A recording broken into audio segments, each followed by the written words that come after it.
work with a story that is called The Elves and the Shoemaker. And we will see what each of these pictures represents. So they all represent a part of a story. And your job is to look at these pictures and try to write 3 sentences that describe what you see in these pictures.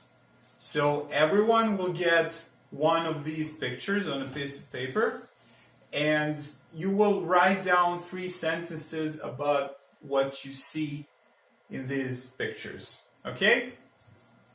So let me distribute the pictures.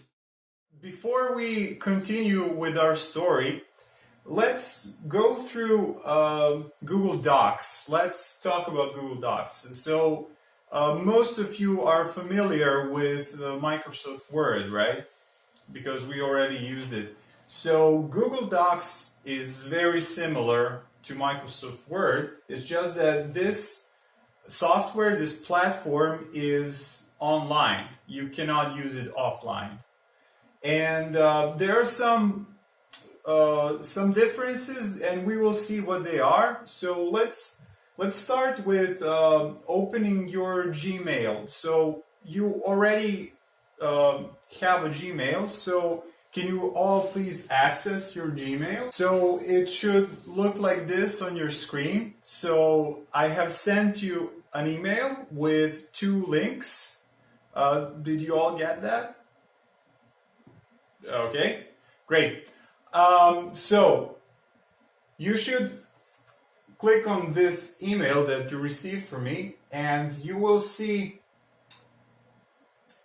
a link. So when you click on this link, you should have this on your screen. It's the story that we just started talking about. So this story is all in text, right? And there are no separate paragraphs. So this is what we will work with. Before we start, let me mention something. So here we have this option share. This is what I used to send the links to you on your email. So you need to click on this share, and then down here you can enter the person's email and send it to them. So you can get shareable link, and we will talk where you can paste it a little bit later. For now, you can enter the email in this text box and send it to someone.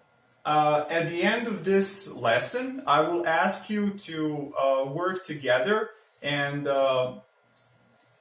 write a story, and you need to send it to me. Let's look at the toolbar. As you can see, this toolbar right here is very similar to the toolbar that you can see in Microsoft Word, right? So we can see these functions like undo, redo, then print, then you have the zoom function, and you have, so right here you have the text style, you have the fonts, the font size, and let's look at this part. So we have these, you all know these functions, the bold, italic, underline, right? And right here you have the text color. This is how you change the color of your letters that you're typing. And right next to it, there's this highlight color. This is the tool that we want to use right now. Okay, so what you need to do first is to select a part of your text like this. Okay, and then you select the color from the highlight tool. So I will choose yellow like this. Okay. So you see that the background of this selected text is yellow. I would like you to practice a little bit. Just select a part of a text. You can select maybe only one sentence or just a part of a sentence and select the color, like any color. It can be red, and then go back and select another part and select a different color. So now it's blue. Okay, so I will walk around to see if everyone is familiar with this right now, okay? Okay, so the detailed information that you have to look for is transition signals. So what are transition signals? Let's talk a bit about that. So transition signals act like bridges that connect different parts of your writing. So these can be sentences, they can be paragraphs, and they're used to link your sentences and paragraphs in such a way that the ideas can flow smoothly. So when someone is reading the story, they have the it's like a river. The thoughts of the writer flow smoothly. Okay, so these transition signals also act like signposts. So they're making it easier for the read to follow the ideas of an author.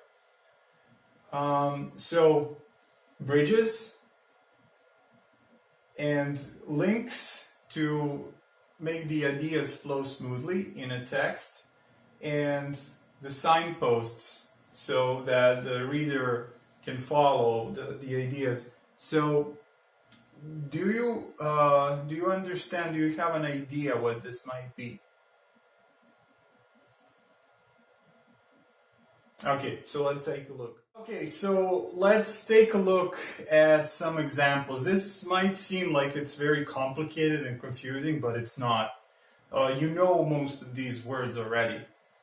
So let's see. We have these sequence signals.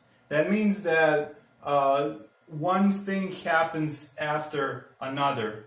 So here we see the first, second, third. So we are talking about an event that took place, and then there was another event after that one, and another event after that one. So the writer is using the words first, this and this happened, and then second, this and this happened, and third, this and this happened. So let's start reading. Let's try to find one or two of these transition signals. So these are time transition signals.